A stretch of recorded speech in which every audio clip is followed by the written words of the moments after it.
untuk beri laluan kepada azan. Selepas azan, insya-Allah kita akan teruskan setakat mana Ustaz ayat sebelah malam ini insya-Allah berhenti. Jadi apa melengahkan masa majlis untuk mempersilakan kita untuk menyampaikan ceramah bertajuk perjalanan anak bangsa kedua. Boleh tafadhal masykur.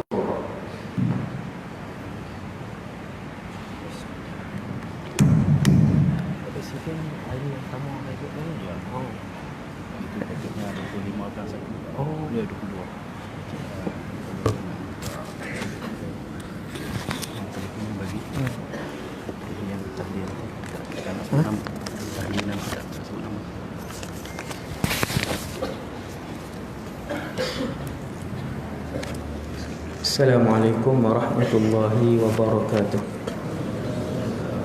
Kita baca surah Al-Kahfi ayat 1 hingga 10. A'udzu billahi minasy syaithanir rajim. Bismillahirrahmanirrahim. Alhamdulillahilladzi anzala 'ala 'abdihi al-kitaba wa lam yaj'al lahu 'iwaja. طيبا لينذر بأسا شديدا من لدنه ويبشر المؤمنين الذين يعملون الصالحات أن لهم أجرا حسنا ماكثين فيه أبدا وينذر الذين قالوا اتخذ الله ولدا ما لهم به من علم ولا لآبائهم كبرت كلمة تخرج من أفواههم إن يقولون إلا كذبا فلعلك باخع نفسك على آثارهم إن لم يؤمنوا بهذا الحديث أسفا إنا جعلنا ما على الأرض زينة لها لنبلوهم أيهم أحسن عملا وإنا لجاعلون ما عليها صعيدا جرزا أم حسبت أن أصحاب الكهف والرقيم كانوا من آياتنا عجبا إذ أوى الفتية إلى الكهف فقالوا ربنا آتنا من لدنك رحمة وهيئ لنا من أمرنا رشدا صدق الله العظيم. DAG 3335 tak tutup lampu. DAG 3335 lampu tidak tutup. Sallallahu rabbuna ala nuril mubin Ahmad al-Mustafa sayyidil mursalin. Sallallahu rabbuna ala nuril mubin Ahmad al-Mustafa sayyidil mursalin. Sallallahu rabbuna ala nuril mubin Ahmad Mustafa sayyidil mursalin. A'udzu billahi minasy syaithanir rajim. Pelan tak? Lepas pelan apa? Dia bunyi. Bismillahirrahmanirrahim. Alhamdulillahi rabbil alamin. Wassalatu wassalamu ala asyrafil anbiya'i wal mursalin. Sayyidina wa habibina wa qurrati a'yunina Muhammad ibn Abdillahil amin. Wa ala alihi wa ashabihi wa man tabi'ahum bi ihsanin ila yaumiddin. Wala hawla wala quwwata illa billah al-aliyyil azim. Wala hawla wala quwwata illa billah al-aliyyil azim. Wala hawla wala quwwata illa billah al-aliyyil azim. Amma ba'd. pertama sekali, nawaitul i'tikaf fi hadzal masjid sunnatan lillahi ta'ala. Yang keduanya, radina billahi rabba, kami redha Allah Tuhan kami. Wabil islami dina, kami redha Islam cara hidup kami. Wabi Muhammadin nabiyyan wa rasulah, dan kami juga redha bahawa Muhammad sallallahu alaihi wasallam seorang nabi dan rasul.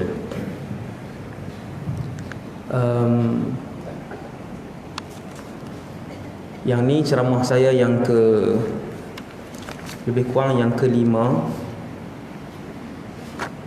selepas saya aksiden pada bulan 1 awal tahun lalu,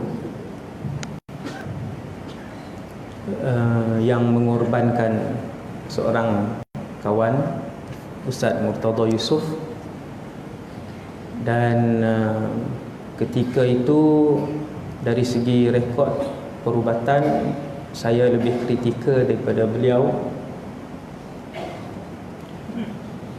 Akan tetapi Allah Subhanahu Wa Taala memberi peluang yang kedua untuk saya bersama-sama hidup di atas muka bumi Allah, meneruskan tanggungjawab sebagai salah seorang hamba Allah Subhanahu Wa Taala, menunaikan amanah berkongsi ilmu yang serba sedikit yang ada pada saya. Dan alhamdulillah, sehingga ke malam ini saya sebenarnya tidak lagi diizinkan untuk berceramah. Ni langgar peraturan lah ni.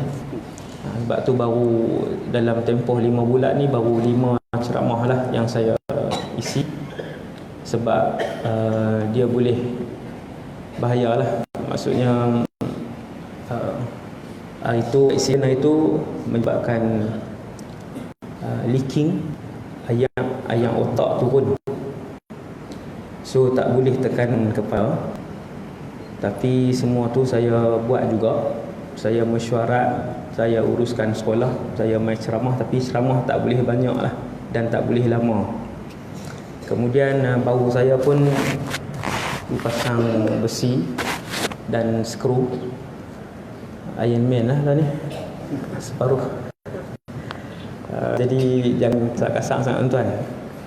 Ada yang peluk saya, kemudian saya tolak pakcik nak jatuh sebab dia tekan sini.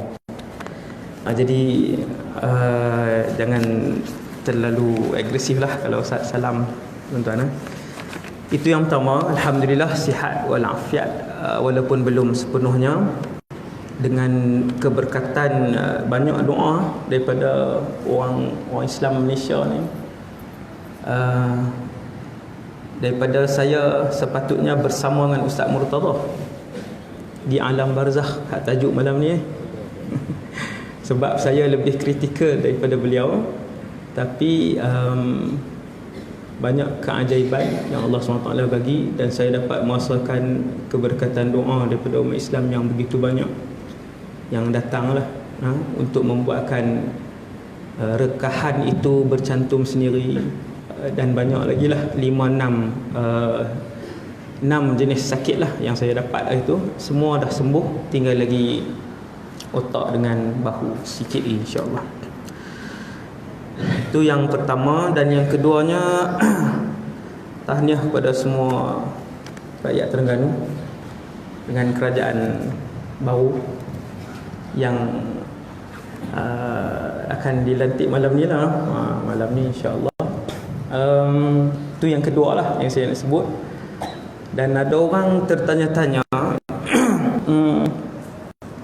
dalam alam barzakh nanti malaikat tanya ke kamu undi siapa? Yang tu saya tak tahu jawab. Sebab soalan-soalan di alam barzakh Nabi dah sebut secara jelas. Tapi kalau di mahsyar, adakah kamu akan disoal kamu undi siapa? Itu ya, akan disoal. Sebab di mahsyar ini 10 sen daripada mana kamu dapatkan pun akan disoal, apatah lagi siapa yang kamu pilih untuk mentadbir di kawasan tempat tinggal kamu. Pasti disoal oleh Allah Subhanahu Wa Taala melalui puluhan hadis-hadis sahih yang Nabi cerita tentang persoalan-persoalan kecil di mahsyar, antaranya jarum yang kita pinjam dan tidak dikembalikan, itu juga akan dijadikan satu kes di mahsyar, satu file kes di mahsyar, jarum je.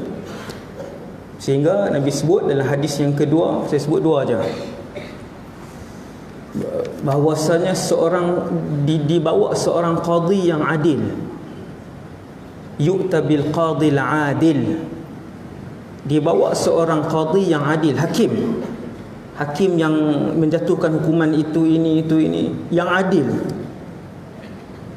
dibawa ke hadapan Allah Subhanahu Wa Taala, lalu dia menyesal. Kalaulah dulu di dunia dia tidak pernah mengadili walaupun satu kes yang membabitkan sebiji buah kurma, apabila dia melihat betapa beratnya penelitian persoalan yang diadili oleh Allah Subhanahu Wa Taala, sebiji kurma, kalau memilih pemimpin yang tu benda yang 1000 kali lebih besar, yang pasti disoal oleh Allah Subhanahu Wa Taala, maka beruntunglah orang-orang yang memilih kerana Allah, yang memilih kerana niat untuk menyebarkan Islam, yang memilih pemimpin dengan niat supaya pemimpin itu menegakkan syariat Islam di atas muka bumi Allah, dan itu pasti disoal oleh Allah Subhanahu Wa Taala. Tuan-tuan yang dirahmati Allah Subhanahu Wa Taala sekalian, yang seterusnya, yang ketiga ialah berkaitan dengan Ramadan. Saya muqaddimah Ramadan sikit, sebab hari ini dah hari Khamis. Kita akan mula tarawih pada hari Rabu, malam Khamis, minggu hadapan. Dekat dah. Puasa pun dah banyak kali dah. Tahun ni umat Islam dah berpuasa, dah masuk 1439 Hijrah. Orang Islam mula puasa tahun 2 Hijrah. Orang Islam mula puasa bersama Rasulullah tahun 2 Hijrah. Nabi Muhammad lah. Kalau umat Nabi lain dah puasa lama dah. Sebab tu Allah sebut dalam Quran, kama kutiba 'alal ladzina min qablikum, seperti mana puasa itu wajib kepada umat sebelum kamu. Umat Nabi Musa ada puasa, umat Nabi Sulaiman ada puasa, umat Nabi Yusuf ada puasa. Adapun umat Nabi Muhammad mula puasa 2 Hijrah. 2 Hijrah. Malam ni, tahun ni punya Ramadan 1439 Hijrah. Bermaksud umat Nabi Muhammad telah berpuasa Ramadan 1438 kali. 1438 kali. Sudah begitu banyak. Rasulullah mula puasa Ramadan tahun 2 Hijrah. Nabi wafat tahun 11 Hijrah, dan Nabi tidak sempat berpuasa tahun 11 sebab Nabi wafat bulan Rabiul Awal. Ramadan ke belakang, Muharram, Safar, Rabiul Awal. Jadi Ramadan tak sempat. Nabi mula puasa 2 Hijrah, Nabi wafat 11. Kalau saya tanya soalan, berapa kali Rasulullah berpuasa Ramadan? Siapa jawab betul boleh balik awal. Berapa kali Rasulullah senang je ni. Nak akal sikit je. Tahun 2 Nabi puasa sekali, 3 malu saya cop silap tangan ni. Orang dah nampak. Hari tu nak mengundi tu, lepas sebelum masuk tangkap pakat rumun, tangkap gambar lah apalah, jadi masuk celup. Lupa. 2 Nabi puasa, 3 Nabi puasa, 4 Nabi puasa, 5 Hijrah Nabi berpuasa, 6, 7, 8, 9, 10 Nabi berpuasa, 11 Nabi wafat. Nabi berpuasa Ramadan 9 kali. Sembilan kali Nabi bertemu dengan Ramadan, dan sudah pasti Nabi bertemu dengan Lailatul Qadar sebanyak 9 kali. Satu Lailatul Qadar 1000 bulan. 9 kali Rasulullah Lailatul Qadar 9,000 bulan. Pahala Nabi pada Lailatul Qadar sahaja 9,000 bulan ataupun 9 kali Ramadan. Nak banding dengan kita dalam masjid malam ni, kita banyak lagi. Betul tak tuan? Hari ni malam ni umur berapa? Umur 40. Berapa kali Ramadan? 25 kali Ramadan. Nampak? Berapa kali Allah berikan Lailatul Qadar dalam hidup kamu? Yang ni persoalannya. Ingat balik. Setiap kali 20 Ramadan ke atas, kita lebih sibuk, lebih kalut, lebih risau tentang keadaan di rumah, adik-beradik, sanak saudara, cucu kita, kuih-muih di rumah, dan kesemuanya melepaskan Lailatul Qadar. 30 tahun macam tu. Tahun lepas macam tu, cuba ingat. Ni Ramadan tahun lepas, malam ke-20 macam ni ke ramai? 20 ke atas macam ni ke ramai? Ni sampai belakang ni. Berapa? 1000 orang ke ni? Tak. Ke mana? Di mana Lailatul Qadar dan Qiyamul Lail kita? Di Giant, Kamdar, Ogi kita. Allah bagi peluang kepada Rasulullah 9 kali je Ramadan. Haji sekali je Rasulullah. Haji sekali je. Kita haji dah 3 kali. Umrah sudah melebihi 6. Ramadan pada malam ni, umur kita 50, sudah 35 Ramadan Allah bagi. Maksudnya 35 Lailatul Qadar yang telah terlepas. 35,000 tahun, 35,000 bulan punya pahala sudah terlepas. Nak lepas lagi ke malam ni? Tahun ni? Adakah akan terlepas lagi tahun ni? Maka buat persiapan awal. 20 Ramadan ke atas, yang paling banyak pendapat para ulama berlaku Lailatul Qadar, kita buat persiapan. Kuih raya beli siap-siap, rumah, kelengkapan rumah siap-siap, baju raya beli siap-siap semua.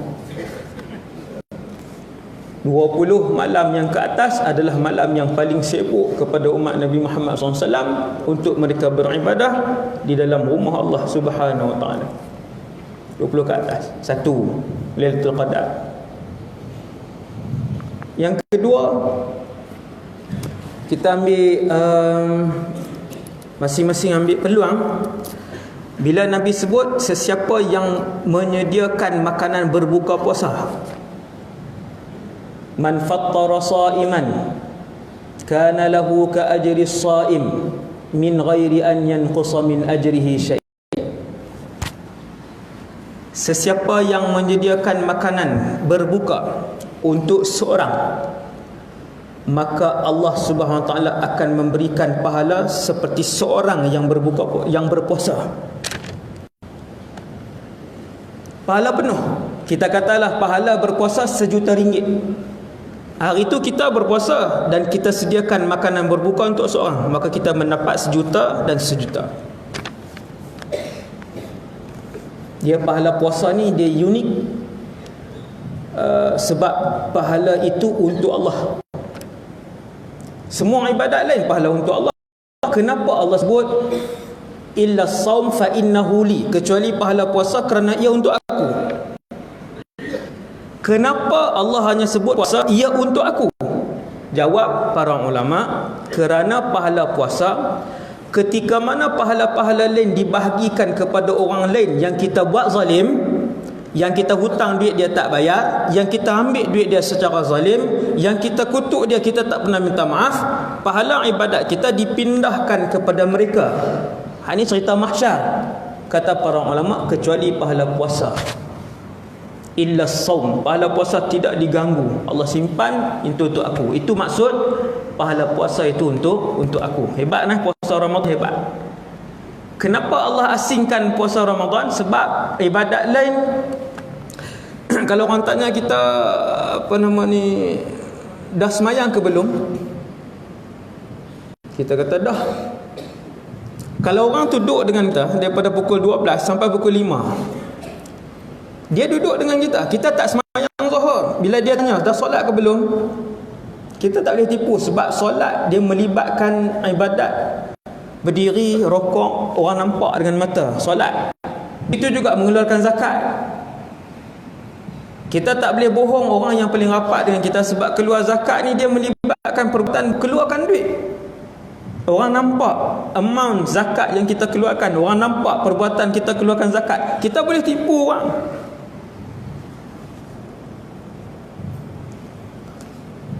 Adapun puasa Ramadan, kalau puasa Ramadan tentang kita dengan Allah Subhanahu Wa Taala, hanya kita sahaja yang boleh. Maksudnya kita duduk dalam rumah kita boleh makan, tetapi kita boleh jaga amal puasa itu untuk tak makan walaupun kita duduk seorang, dan kita terus berpuasa kerana Allah Subhanahu Wa Taala. Jadi yang kedua tadi ni saya nak sebut Ramadan ni, Ramadan saya sebut sikit je. Sekejap baru kita masuk tajuk yang barzakh itu ni. Sesiapa yang sediakan makanan berbuka kepada orang lain, Allah bagi kepada dia seperti pahala seorang. Kalau seorang lah. Kalau 10 orang, maka dia mendapat pahala 10 orang berpuasa. Nabi tambah beberapa perkara. Nabi tambah 2 benda. Kata Rasulullah dalam hadis ni, Nabi sebut min ghairi, tanpa dikurangkan sedikit pun pahala puasa seorang yang berpuasa. Macam ni maksud dia. Kita puasa, contoh dapat RM1 juta Allah bagi. Contoh nanti kita sediakan makanan berbuka untuk satu orang yang berpuasa, dapat lagi RM1 juta. RM1 juta itulah yang dimaksudkan oleh Rasulullah, tidak dikurangkan sesen pun, seperti mana pahala seorang berpuasa. Itu maksud dia. Kalau kita sediakan makanan untuk seorang berbuka, orang tu dapat RM1 juta, maka RM1 juta itulah yang ditambah kepada kita tanpa dikurang RM1 pun. Besar. Di pahala menyediakan makan orang berbuka besar. Orang Melayu buat tak? Jawapannya buat. Dulu banyak, sekarang susah. Iaitu sebelum berbuka bagi kuih kepada jiran. Betul tak? Banyak.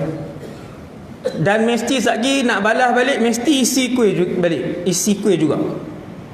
Jiran kita bagi karipap, kita pun bagi, tak pandai sebut donat. Kan, sebab nama tu kadang berbeza. Kita pun bagi. Tetapi selama ni kita bagi kuih sedekah kepada jiran, kita tak pernah niat ini untuk makanan mereka berbuka. Tak pernah. Kenapa bagi?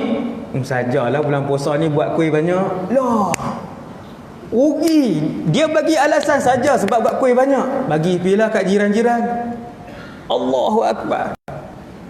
3 pinggan dia bagi, 5 biji, 5 biji, 5 biji, 15 biji untuk 15 orang berbuka. 15 orang berbuka. Tak pernah selama ni dia niat yang ni untuk makanan berbuka. Kita niat sebagai makanan berbuka puasa jiran-jiran kita. Subhanallah. Nampak tak rugi kalau tak dapat? Tak ambil ilmu. Alam ni dapat. Tiap-tiap kali buat kuih, lebihkan. Seperti yang Rasulullah sebut, setiap kali kalian masak, lebihkan kuah dan isinya. Bagi sikit kat jiran yang bau. Takat mana jiran yang bau tu, bagi. Jenuh. Kan? 10 buah rumah bau, gulai kita buat, 10 buah rumah. Itu adab berjiran. Jadi orang Melayu kita buat bagi makanan berbuka kat orang lain ni, cumanya tidak, kita tak pernah berniat. Rugi sangat.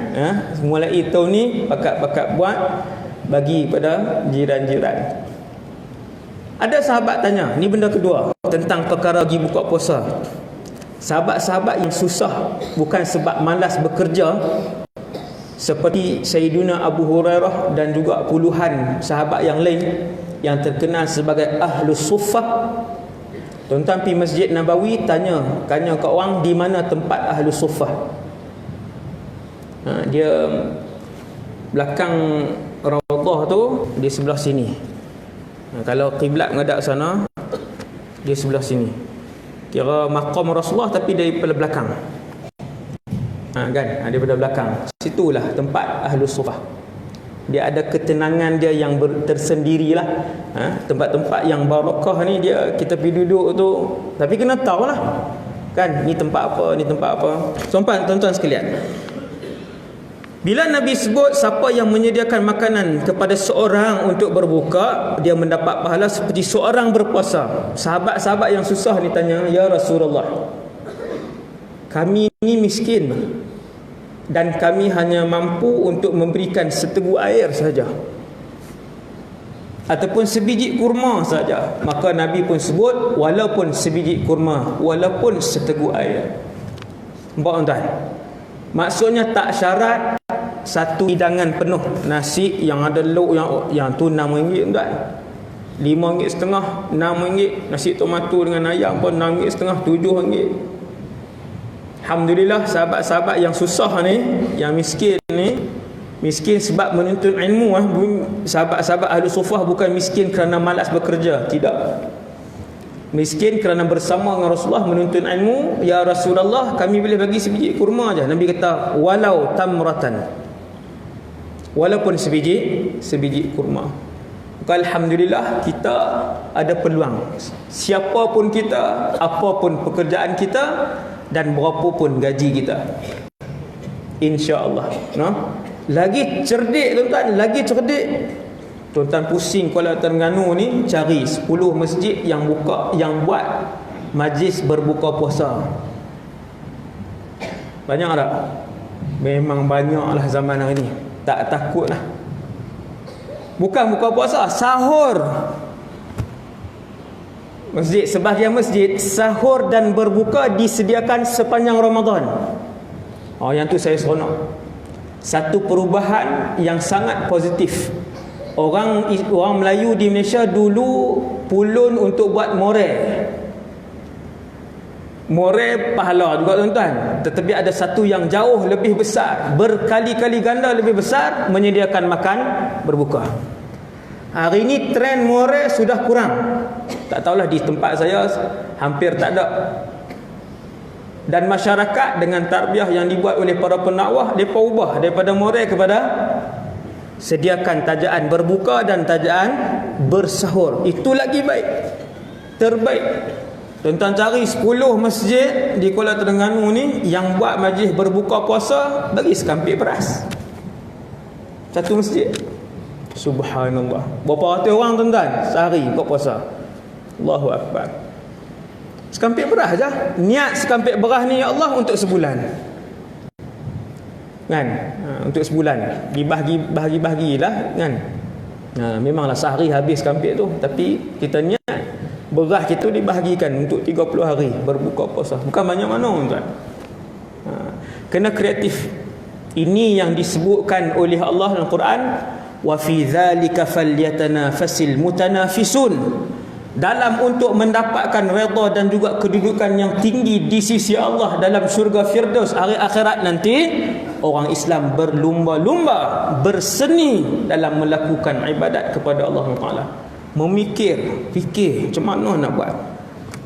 Lepas cari tempat-tempat ataupun sekolah-sekolah agama ataupun mak-mak tahfiz bawa. Pergi tanya dulu, seeloknya tanya terlebih dahulu. Telefon murid pun guru, nak bawa beras ke, nak bawa apa. Kalau semua bawa beras, malam ni saya umum beras, semua bawa beras. Kan? Kemudian jadi macam tempat kami beras sampai terlampau banyak, nak kena upah orang pula untuk agihkan beras tu balik. Cari orang susah pula. Dia dah jadi terlampau sampai tak ada ruang, sampai dah jadi buruk kan beras tadi. Tu yang kedua tentang Ramadan. Jangan lupa tuan-tuan, ini benda-benda besar tentang Ramadan. Yang ketiga yang disebutkan oleh Rasulullah SAW tentang Ramadan ni ialah Al-Quran. Itu yang terakhir yang saya nak sebut malam ni. Ramadan Syahrul Quran, bulan Al-Quran. Siapa yang belum lagi boleh baca Quran, malam ni kena mula. Siapa yang boleh baca Quran tapi tak boleh lagi nak pegang setiap hari, maka malam ni juga kena mula. Kenapa tuan-tuan?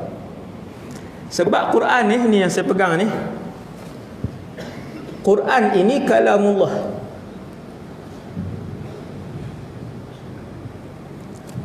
Maka beza Al-Quran yang kita baca tu, bukan kertas ni, yang kita baca tu, perbezaan Quran itu dengan meja ini, dengan masjid ini, dengan langit, dengan kipas, dengan bukit bukau, seperti mana bezanya Allah dengan kita. Beza tuan-tuan, beza sangat. Perbezaan kemuliaan Allah dengan kita, begitulah perbezaan kemuliaan Al-Quran dengan makhluk lain. Kerana Quran kalamullah. Ini. Apabila Quran turun, dibawa turun daripada Lauh Mahfuz ke langit dunia, seketul, maksudnya bukan satu buku macam ni, 114 surah. 114 surah daripada Lauh Mahfuz bawa ke langit dunia. Allah arahkan Jibril alaihissalam, wahai Jibril, pergi ambil Al-Quran ke semuanya, pindahkan ke langit dunia.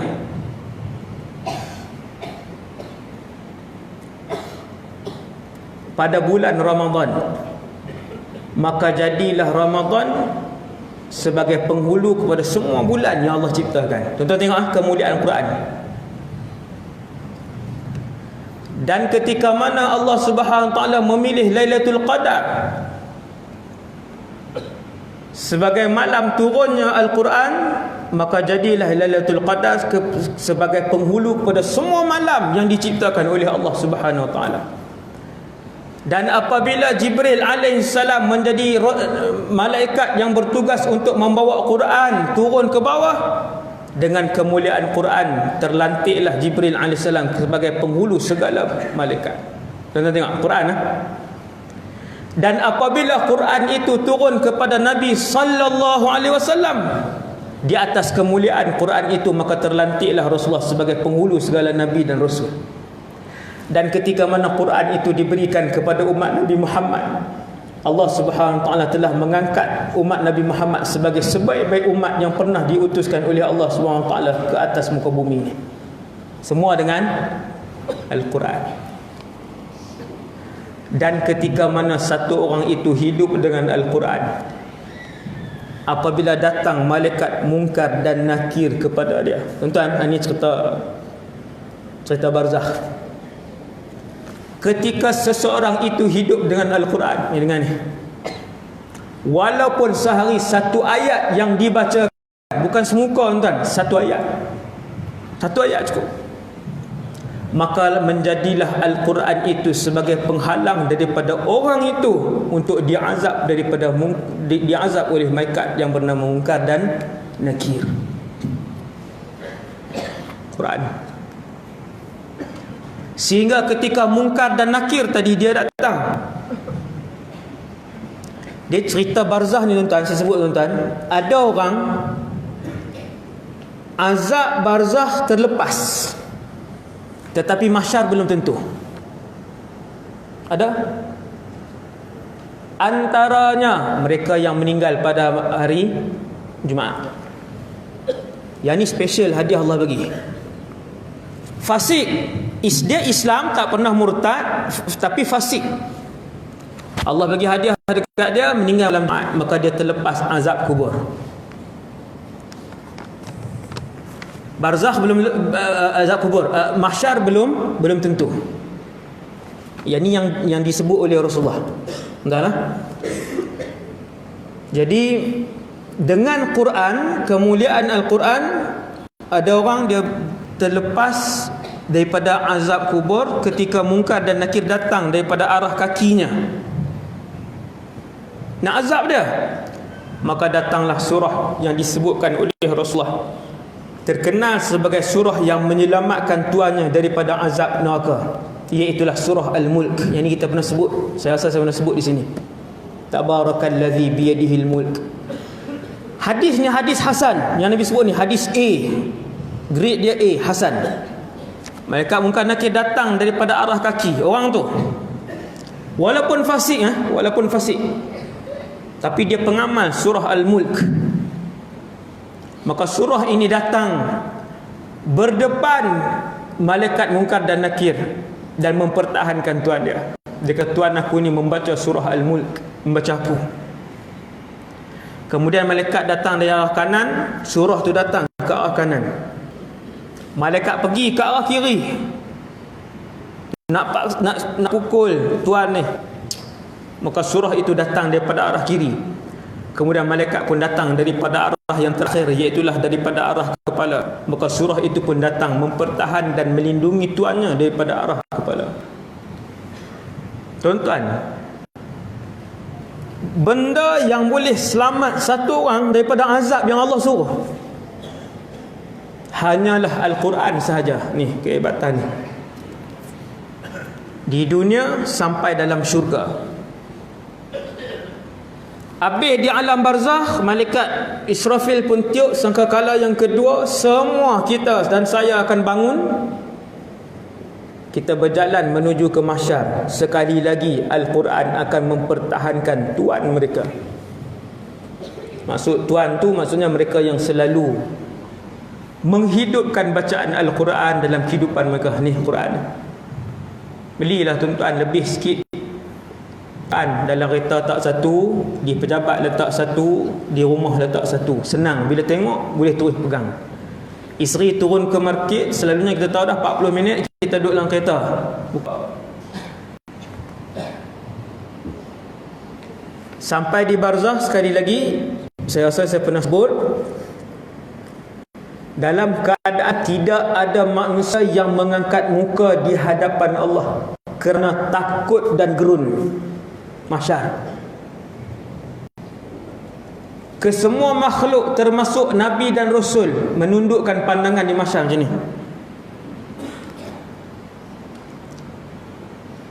Apabila dipanggil Ahlul Quran, panggil nama dia pergi depan, dia Ahlul Quran. Tetapi manusia tak lepas daripada melakukan dosa. Tetap ada dosa selama mana kita bukan Nabi dan Rasul.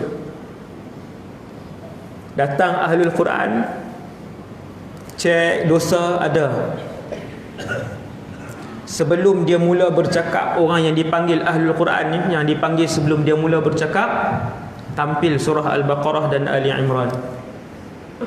Kata Rasulullah, Baqarah dan Ali Imran ini bertindak sebagai peguam bela kepada orang itu. Dia berhujah di hadapan Allah. Dua surah ini berhujah di hadapan Allah sehinggalah Tuhan itu dimasukkan oleh Allah ke dalam syurga. Tak payah cakap benda. Orang lain di padang mahsyar yang berjumlah berapa belas bilion manusia, kesemua mesti bersoal jawab. Kenapa kamu buat begini? Kenapa kamu buat begini? Jawab. Kecuali Ahlul Quran. Ramadan syahrul Quran, bulan Al-Quran. Yang belum pandai baca, malam ni mesti mula dengan Iqra' 1 ataupun sebagainya. Mesti mula. Rugi dia. Jadi masuklah orang dalam syurga, masuklah orang dalam neraka. Di dalam syurga tidak dibenarkan ibadah. Jadi saya rasa semua orang tahu maklumat ni. Tidak ada ibadah. Bahkan bukan tidak ada, tidak dibenarkan beribadah dalam syurga. Tidak dibenarkan solat, tidak dibenarkan haji, tidak dibenarkan puasa dalam syurga. Tak benar. Allah akan larang siapa yang solat. Ada hadis. Sebab solat, puasa dan ibadat hanya di dunia saja. Di dalam syurga aku nak semua orang bersenang lenang, berehat, berjalan, bermakan dan sebagainya. Nampak tuan? Allahu Rabbi. Inilah akhirat tuan, inilah akhirat. Dan hanya satu-satunya ibadah yang dibenar dan dikekalkan oleh Allah sampai di dalam syurga. Ada hadis Hadis sahih. ialah ahlul Quran. Mereka boleh membaca Al-Quran sampai ke dalam syurga, bukan kerana mereka beribadah dengan bacaan itu, kata Rasulullah, walakin yataladzadzuna biqiraatiha, mereka bersedak-sedak, berenak-enak, berseronok dengan bacaan itu kerana teringatkan bacaan Al-Quran itu ketika hidup di dunia dulu. Tuan nampak Quran? Tuan nampak kebesaran Quran? Daripada sebelum Quran turun, duduk di Lauh Mahfuz, sampai dia turun ke dada Jibril alaihissalam, sampai dibawa turun ke dalam dada Nabi sallallahu alaihi wasallam, dia jadi mulia, sampai dibawa kepada dada-dada umat Nabi Muhammad SAW, maka ia menjadi mulia, sampai dibawa oleh umat Muhammad masuk ke alam barzakh, umat itu menjadi, orang itu menjadi mulia, sampailah Quran itu dibawa ke mahsyar, maka orang itu menjadi mulia, sehinggalah Al-Quran itu dibawa ke dalam surga. Allah tidak melarang pemilik Ahlul Quran itu untuk mereka mendendangkan bacaan Al-Quran itu di dalam syurga. Ini kehebatan dan keagungan Al-Quran yang selalu saya pesan di mana-mana pun sementara kita hidup ni, jangan tinggal. Quran ni kalamullah yang cukup besar dia punya fadilah dia. Azan kah? Azan. Kita beri laluan pada azan. Bismillah.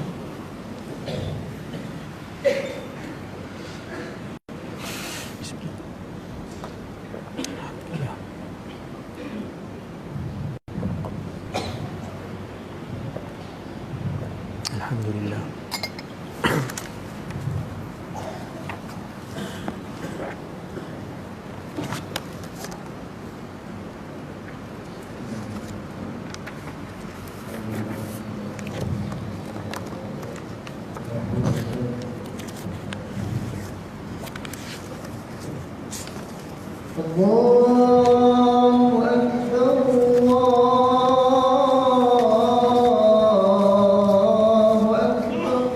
Allahu Akbar, Allahu Akbar.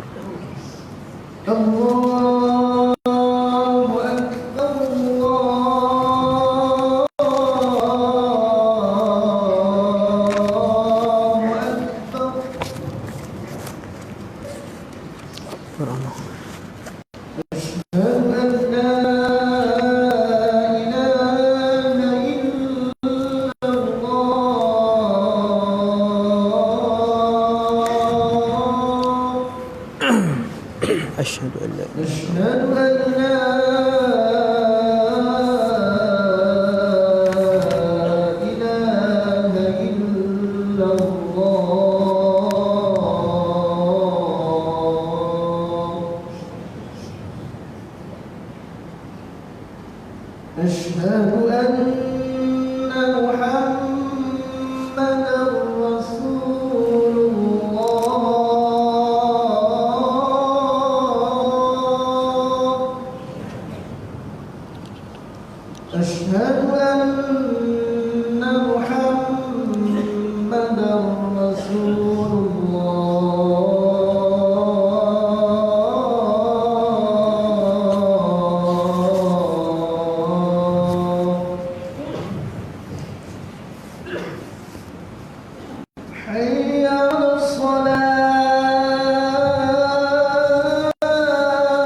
حي على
syarafa darajatan hati wa ba'dhukum.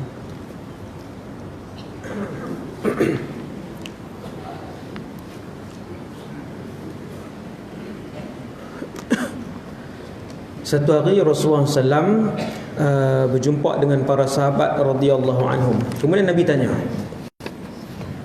"Man minkum ra'a ar-ru'ya al-lailah?" Siapa yang bermimpi semalam? Ada sahabat jawab, ada. Kemudian Nabi minta untuk ceritakan.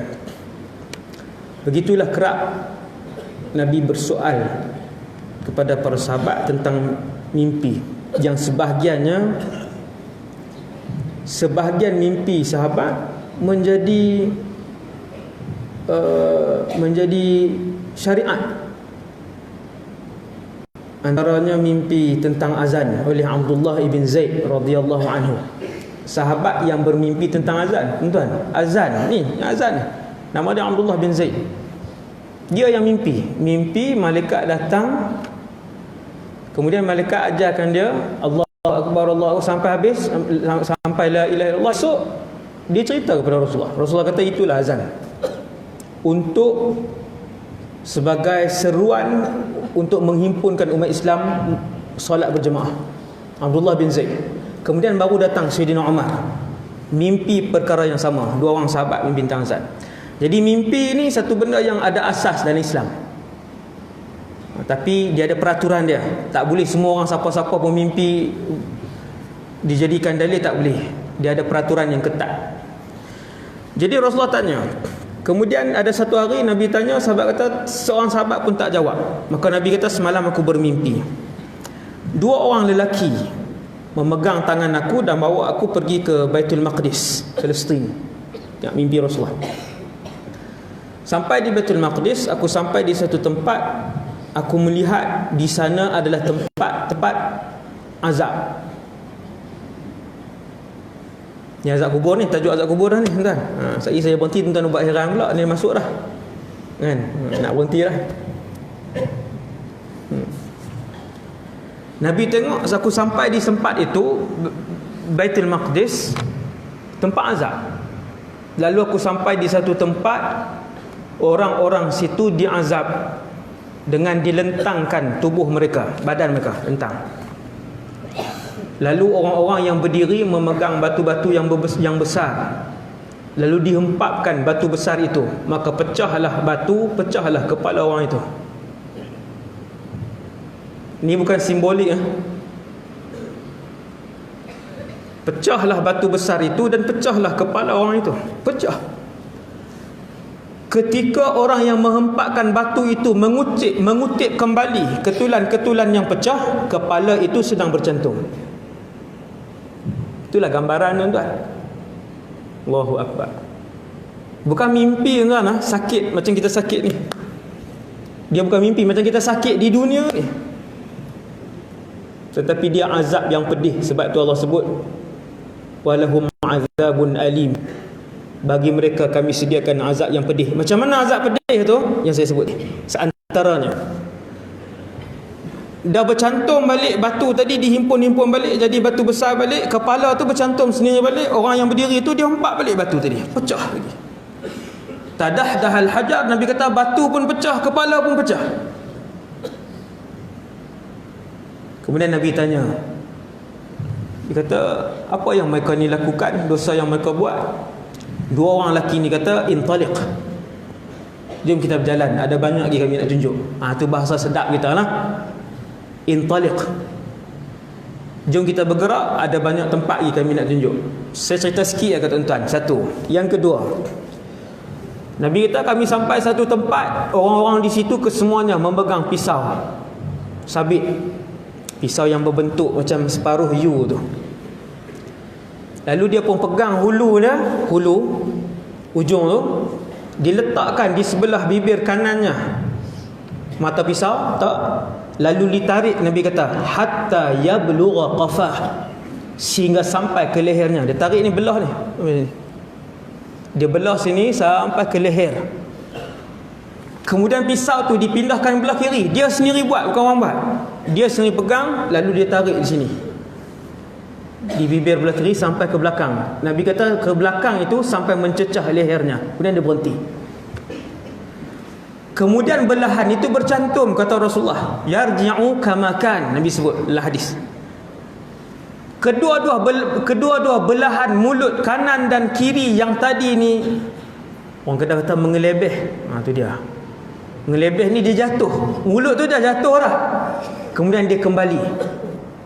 Dia ambil balik pisau tadi. Ketika itu juga, bukan selepas sehari, ketika itu juga dia letakkan pula di sebelah ni, dia tarik ke belakang ni. Tuan-tuan, sakitlah tuan-tuan. Sakitlah. Sebab tu Allah sebut azab yang pedih. Azab yang cukup pedih. Kemudian Rasulullah kata, siapa mereka ni? Apa dosa yang mereka lakukan? Kedua-dua lelaki tadi kata, ya Muhammad, intaliq. Wahai Muhammad, jom kita berjalan. Ada banyak lagi kami nak tunjuk. Lalu Nabi sampai di dalam sebuah rumah api yang besar. Kalau tuan-tuan pernah pergi umrah, tempat orang bakar roti tu, dia letak arang dalam tu, kemudian dia naik macam tinggi tu. Dia panggil tanur dalam bahasa Arab. Tanur. Itulah tanur, tempat bakar roti tu. Nabi sebut tanur. Nabi kata tanur itu besar. Di dalamnya penuh dengan manusia. Tiba-tiba api itu menjulang. Ketika api itu menjulang marak ke atas, dia membawa bersamanya di puncak api itu adalah manusia-manusia, lelaki dan perempuan yang telanjang bulat kesemuanya. Melambung sekali dengan api. Bukan angin kan, api itu yang bagi melambung naik. Orang duduk di atas. Bila turun api itu, jatuh orang-orang ni. Rasulullah pun tanya, siapa mereka ni? Apa dosa yang mereka buat? Kedua lelaki tadi kata, wahai Muhammad, ada banyak lagi yang nak tunjuk, bergerak.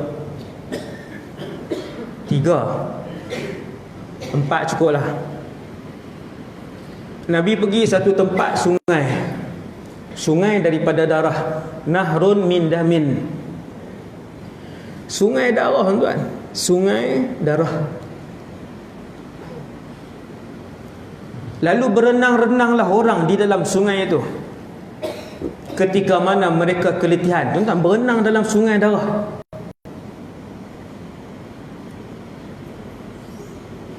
Ketika mana mereka keletihan, mereka pun menghampiri ke tebing. Tiba-tiba di tebing itu telah pun bersedia mereka-mereka yang memegang ketulan-ketulan batu dan melemparkan masuk ke dalam mulut mereka. Lalu terbelahlah mulut mereka. Baling betul-betul mulut. Nabi sebut baling tu tepat ke mulut, pecah mulut. Pom jatuh balik dalam sungai tadi. Pergi ke dasar, ke tengah balik, bangun, bukan bangun, maksudnya timbul balik, berenang balik, letih. Baru nak sampai ke tebing, dibaling dengan batu, betul-betul mulut, pecah mulut dia. Mereka pun berjalan. Nabi tanya, siapa, apa dosa yang mereka lakukan? Kedua orang lelaki tadi kata, wahai Muhammad, intaliq, bergerak. Akhir cerita, Rasulullah pun tanya. Ini saya skip lah ni. Nabi pun tanya, tawaftumanil lailah, kata Rasulullah. Malam ni kalian bawa aku. Ni rahsia mimpi tuan.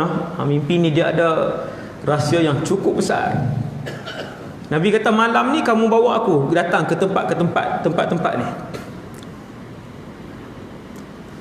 Ceritakan kepada aku siapakah orang-orang yang terlibat. Jadi saya sebut kat tuan-tuan 4. Yang pertama, orang-orang yang terlentang kemudian dibalingkan batu, pecah mukanya. Mereka itu adalah mereka orang-orang yang didatangkan oleh Allah ilmu dan Quran tetapi tidak mengamal dan tidak menyebarkannya. Tuan-tuan tengok hadis yang cerita tentang ulama ni tuan-tuan, takut sangat dahsyat. Orang-orang yang Allah bagi ilmu, tak semua orang Allah bagi ilmu tuan. Alim, tetapi tidak menyebarkannya dan tidak mengamalkannya, memang siap. Dalam neraka pun ada sekumpulan ulama su, ulama jahat yang tidak mengamalkan ilmu mereka, yang munafik, yang disiksa. Ketika ulama-ulama su dan munafikin ini disiksa, ahli neraka lain datang berhimpun, kata Rasulullah. Kerana ahli-ahli neraka lain ingat mereka ni teruk dah, rupa-rupanya ada lagi yang teruk. Siapa tuan-tuan? Yang ada ilmu agama tapi tak amalkan. Siap. Ahli neraka lain, kata Rasulullah, berimpun dalam neraka mengurumuni, bukan tiap-tiap hari, kali itulah, sebab tengok teruk sangat kena. Apa kalian buat? Tanya ahli neraka lain. Maka jawablah ulama-ulama munafik ni, wal'iyadzubillah. Dia berkata, dulu kami diberikan oleh Allah ilmu, tetapi kami tidak sebarkan dan kami tidak amalkan. Di barzakh juga kena, iaitu dihempapkan muka mereka, kecai, sambung balik. Teruk. Barzakh habis, sambung dalam neraka pula. Okey, satu. Yang kedua, yang pegang pisau tadi, dia pegang pisau, letak sebelah sini, tarik sampai ke leher, letak belah sini pula, tarik sampai ke leher, tergantung-gantung pipi kanan dan kiri dia, kemudian sambung balik. Nabi kata mereka ini ialah mereka yang banyak menipu ke satu tempat, dan kemudian tipuan yang dia buat dibawa sampai ke timur dan barat. Banyak tak zaman ni? Banyak. Sekali klik ya, satu share saja, 1000 orang tengok. Satu je menipu, betul-betul menipu. Satu je, tapi share juga. Jenis suka share ni, tak mau ketinggalan, nak jadi orang pertama yang share, yang sebarkan benda tu. Sah benda tu tipu. Sekali dia share, 5,000 orang tengok. Nabi kata manusia ni.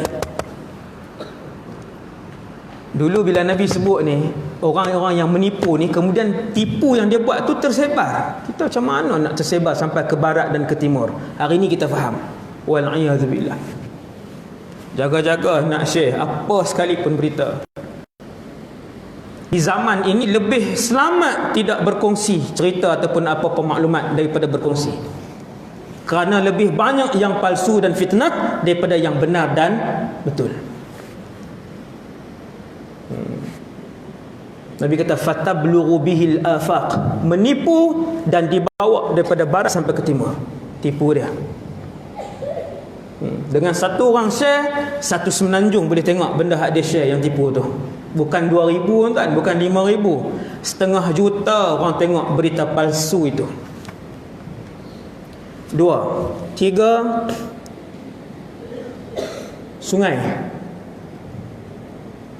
Sungai darah tadi, Nabi kata fahum akalatur riba, orang-orang yang makan riba. Banyak tak zaman ni tuan?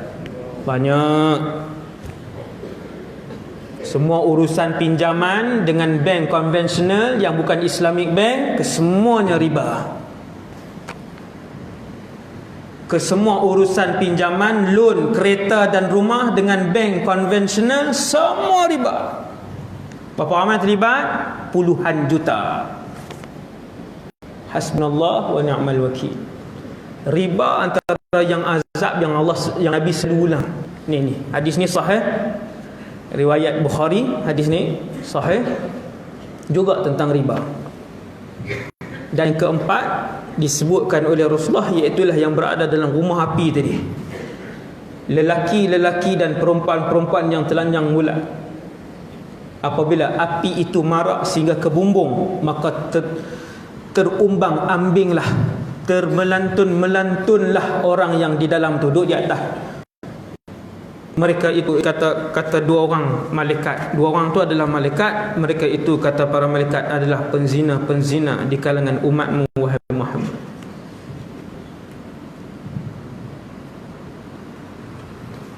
Bila duduk dalam alam barzakh, dua alam, raudatan min riyadil jannah, taman syurga dengan lubang neraka, maka di dalam taman syurga, dulu saya pernah sebut, bila duduk dalam barzakh tuan-tuan, boleh berjumpa dengan orang lain. Ni semua ada dalil akan berjumpa dengan orang lain, kecuali penduduk di taman syurga tak boleh berjumpa dengan penduduk di lubang neraka, dan penduduk lubang neraka takkan melihat penduduk di taman syurga. Dengan di akhirat beza sikit. Tuan-tuan faham tak ni? Di alam barzakh yang duduk di taman syurga, bukan syurga lagi, alam barzakh, di taman syurga, dia tak boleh pergi tengok orang yang duduk di lubang neraka, yang diseksa di lubang neraka tak boleh pergi tengok di sini.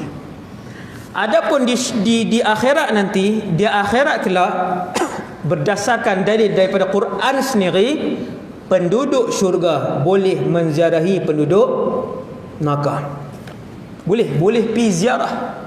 Bawa bekal tak boleh. Bukan saya buat lawak. Ketika penduduk neraka minta bekal makan dan minum daripada ahli keluarga mereka yang menziarahi mereka, kawan-kawan mereka yang menziarahi mereka, yang kenal, minta makanan, minta minuman, maka menjawab penduduk syurga, sesungguhnya Allah mengharamkan makan dan minum itu kepada penduduk neraka. Tapi dalam alam barzakh lain. Alam barzakh siapa tak boleh ziarah siapa. Cuma di taman syurga boleh berjumpa di antara satu sama lain. Sebelum nak berjumpa di antara satu sama lain, ketika mana jasad kita dikebumikan, orang pun balik, dia sebenarnya balik ke tak balik, malaikat mungkar dan nakir tetap akan datang. Berapa tempoh dia? Nabi sebut dalam satu hadis sahih, sekira-kira selepas seseorang itu dikebumikan, malaikat mungkar dan nakir akan datang sekira-kira seekor kambing disembelih, dilapah dan dibahagi-bahagikan dagingnya. Berapa tuan? Sejam lah, kita kata lebih kurang sejam lah. Sembelih, lapah, bahagi sampai habis 1 jam. Selepas tempoh itu, kata Rasulullah, maka akan turunlah ketika itu mungkar dan nakir. Nabi pernah duduk di kubur seorang sahabat. Nabi duduk. Ni dalil boleh duduk. Kalau tuan-tuan di Baqi', tentera Saudi dia jaga dalam kawasan Baqi' tu. Kan, kita pergi duduk. Duduk bukan nak sembah, duduk. Sunnah. Dia suruh bangun. Kan, dia jokah daripada jauh, dia mau bangun. Bid'ah, syirik. Wahabi. Kan, biasa. Rasulullah pernah duduk di sisi kubur seorang sahabat sehinggalah malaikat mungkar dan nakir datang. Hadis tu tak sebut sehingga malaikat mungkar dan nakir datang, tetapi hadis tu sebut Nabi duduk di sisi kubur seorang sahabat, dan selepas satu tempoh Nabi sebut minta supaya Allah Subhanahu Wa Taala memberi kekuatan untuk saudara kalian menjawab, kerana sesungguhnya sekarang dia sedang disoal oleh mungkar dan nakir. Nabi kata fa innahul ana yus'al, sekarang sedang disoal. Pakak-pakak minta Allah Taala ampunkan dia, Allah Taala mudahkan lidah dia. Nampak tuan? Maksudnya dalam tempoh tu kita balik ke kita tak balik ke, mungkar dan nakir tetap datang. Nabi kata sekarang dia sedang disoal, pakak-pakak minta dengan Allah. Apakah doa-doa orang-orang beriman yang lain boleh membuatkan seseorang itu diangkatkan azab kubur oleh Allah SWT? Jawapannya, ya. Ketika ramainya orang-orang saleh yang mendoakan orang si mayat yang sedang berada di bawah sana. Bila ramai orang-orang saleh yang mendoakan jenazah yang sedang berada di bawah sana, kata Rasulullah, boleh diangkat azabnya. Bahkan Nabi sebut lagi dia punya jumlah dia. Nabi sebut jumlah berapa ramai orang yang berdoa yang boleh angkat tadi. Saya tak ingat, saya tak pasti, tapi tidak melebihi 100 orang. Hadis tu hadis sahih, Nabi sebut jumlah tu. Ada lingkungan berapa sekian-sekian, dalam 70-60 orang Nabi sebut. Apabila seramai itu orang saleh yang mendoakan, maka diangkat azab dia oleh Allah Subhanahu Wa Taala. Yang terakhir sekali tuan-tuan,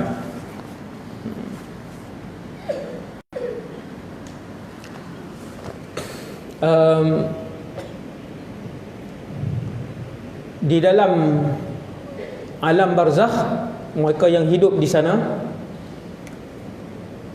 ada sekumpulan yang dia mati tapi dia tidak duduk di barzakh, tetapi mereka tinggal di dalam badan burung-burung yang berwarna hijau. Hadis ini juga sahih, iaitulah mereka yang mati syahid. Allah Ta'ala ambil roh dia, letak dalam burung yang berwarna hijau. Besar mana burung wallahu a'lam. Letak ruh dia dalam tu. Sejak daripada dia syahid 2000 tahun yang lalu, 1000 tahun yang lalu, 100 tahun yang lalu, sampai ke malam ini, roh para syuhada sedang berlegar-legar di dalam syurga, kata Rasulullah, ke mana sahaja yang dia nak pergi. Tapi belum dapat nikmat. Tak nikmat boleh tengok syurga pun dah cukup dah. Itu dah besar nikmat dah. Sampailah Israfil tiup sangkakala yang kedua nanti, barulah mereka ni kembali turun mai dan berimpun beramai-ramai di padang mahsyar. Mahsyar tetap wajib dilalui walaupun mati syahid. Allahu Akbar. Duduk dalam syurga dah. Tapi tak boleh lagi buah-buah syurga, minuman syurga, bidadari, istana, itu tak boleh lagi. Tasrahu fil jannah kama tasha. Mereka berlegar-legar. Burung-burung hijau ni yang membawa ruh syuhada. Nah, adapun yang lain di satu alam yang bernama barzakh.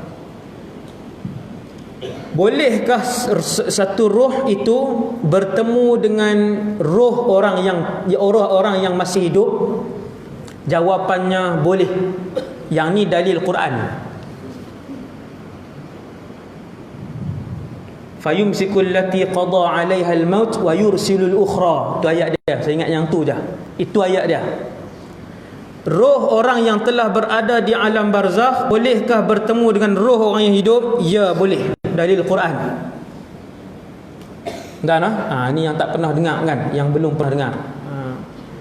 Boleh berjumpa dengan syarat orang yang hidup tu dia lena lah. Kan, kalau tak lena macam ni dia jumpa, yang tu perbahasan lain lah, no? Ketika dia lena, ruh dia pun keluar, bertemu dengan ruh orang yang telah pun meninggal. Setelah bertemu dengan apa yang diizinkan oleh Allah, maka Allah pun sebut dalam Quran, fayumsikul lati qada 'alaiha al-maut. Allah akan pegang ruh orang yang telah mati tu, wa yursilul ukhra, dan Allah akan lepaskan untuk ruh orang yang masih hidup untuk dia balik ke dalam jasad tuan dia.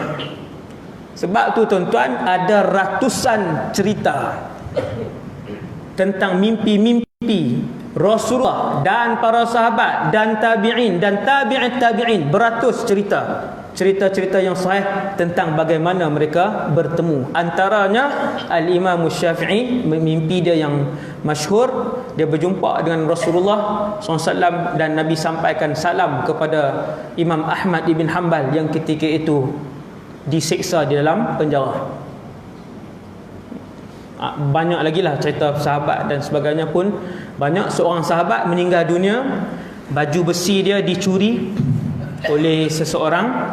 Kemudian sahabat yang meninggal ni, roh dia bertemu dengan sahabat yang hidup. Dia beritahu baju besi dia dicuri di tempat sekian.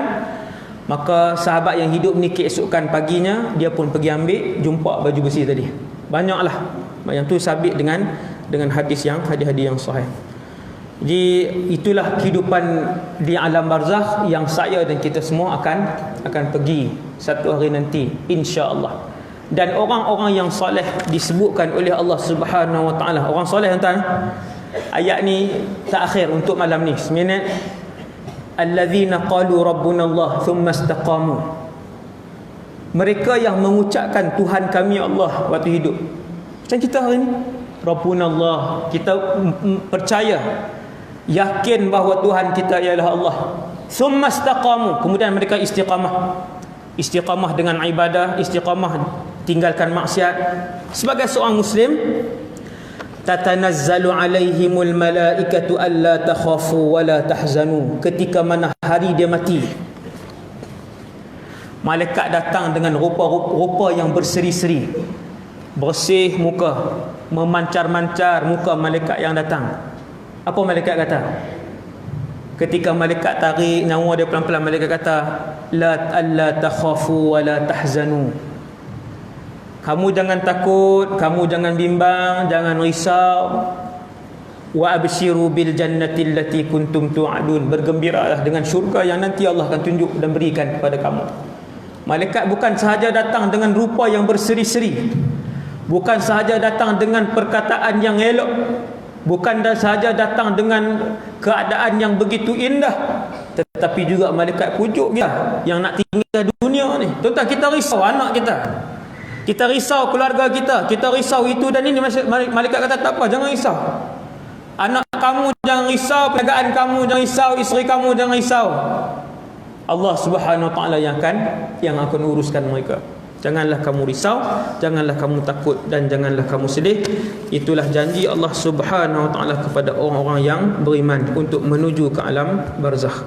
Sekian dulu untuk malam ni, yang baik daripada Allah Subhanahu Wa Taala, yang lemah dan kurang daripada diri saya sendiri. Tuan-tuan jangan lupa tabung yang pihak masjid sediakan untuk masjid sekolah kami. 2 bangunan sedang rancak didirikan. Alhamdulillah, duit pun dah ada. Dan sekarang bangunan yang ketiga, iaitulah masjid. 1 juta ringgit belum ada. Belum ada. Malam ni punya kutipan insya-Allah untuk didirikan Masjid Al-Habibul Mustafa. Habib Mustafa tu Rasulullah lah. Itu yang pertama. Yang kedua, yang terakhir, pengumuman saya malam ni, saya kumpulkan pewakaf-pewakaf bulanan. Mereka boleh daftar nama sekejap lagi di depan ni. 3-4 kertas akan diberikan ke muslimat, dan 3-4 kertas akan diletakkan di sini. Tulis nama dan nombor telefon. Sesiapa yang rasa nak wakaf untuk pembangunan kami punya kompleks, ada banyak lagi bangunan, ada 7-8 bangunan lagi, boleh daftar sebagai pewakaf bulanan. Nak daftar sebagai pewakaf bulanan selama setahun, bukan selama-lamanya tuan. Setahun je kan. Dia nak bagi sebulan 50 ataupun sebulan 60. Kita dah ada 1000 orang pewakaf. Daripada Terengganu kita ada 250 orang. Satu grup. Saya himpunkan semua nama ni beserta nombor telefon mereka, duduk dalam satu grup. Dalam tu kita selitkan dengan tazkirah, ada video-video ringkas saya, kemudian ada perkembangan tentang pembangunan akademi. 250 dah orang Terengganu. Malam ni saya lancarkan di sinilah. Siapa nak, siapa yang rasa ni GST tak ada dah tuan, lepas ni duit banyak minyak RM1.5 kan, muhung ke tak tahulah, harap tak muhung kan, insya-Allah betul lah. RM1.50 dia janji. Tunggu 100 hari dilaksanakan. Jadi banyak lebih tu kan. Kita tak tahu lepas 2 bulan kita menganggotai pewakaf bulanan untuk sekolah saya ni, Allah ambil kita. Niat setahun, maka Allah bagi setahun. Boleh mai bagi nama di depan kan. Bagi nama dan nombor telefon sahaja. Lepas tu tiap-tiap bulan dia bank in lah.